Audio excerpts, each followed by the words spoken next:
আসসালামু আলাইকুম রহমতুল্লাহ বারাকাতু।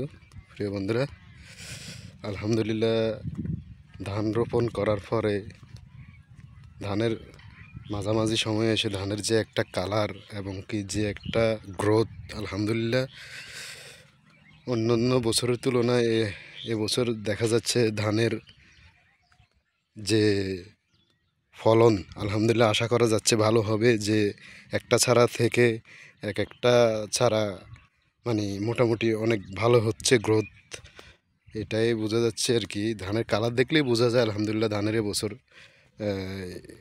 ফলন ভালো হবে ইনশাল্লাহ আশা করি।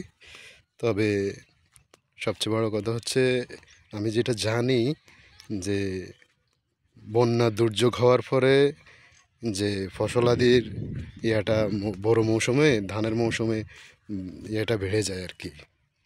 এই ফসলের যে ফলন, বাম্পার ফলন এটা হয় আর কি। যে বন্যা যাওয়ার পরে এটা মুরব্বীদের মুখে শুনে আসছি, বন্যার পরে যে ধানের মৌসুম ওই সময় ধানের ফলন ভালো হয়। আলহামদুলিল্লাহ দেখতেছেন ধানের কালার এবং কি গ্রোথ, মানে ধান যেভাবে হওয়া দরকার সেভাবে হচ্ছে আল্লাহর রহমতে। আল্লাহ রহমত দিছে বন্যার পরে, আশা করা যাচ্ছে ফলন অনেক ভালো হবে ইনশাল্লাহ। তো বাকিটা আল্লাহ ভালো জানে। তবে ফসলের অবস্থা দেখে বোঝা যাচ্ছে আলহামদুলিল্লাহ অনেক ভালো। আলহামদুলিল্লাহ এবছর অনেক ভালো, অনেক অনেক ভালো দেখা যাচ্ছে।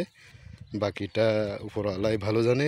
এখনও পরিস্থিতি তো অনেক দূরে আছে, এখন তো ধানের মাঝামাঝি সময়।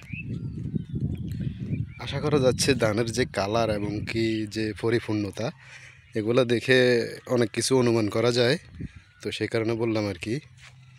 এ হচ্ছে ধান ক্ষেতের পরিবেশ। তো ভাবলাম যে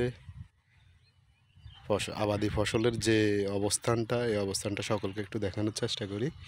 তো সেই কারণে ভিডিওটা করে নিলাম। তো সকলকে অসংখ্য ধন্যবাদ। আজকের মতো এখানে বিদায় নিলাম। আসসালামু আলাইকুম রহমতুল্লাহি ওয়া বারাকাতুহু।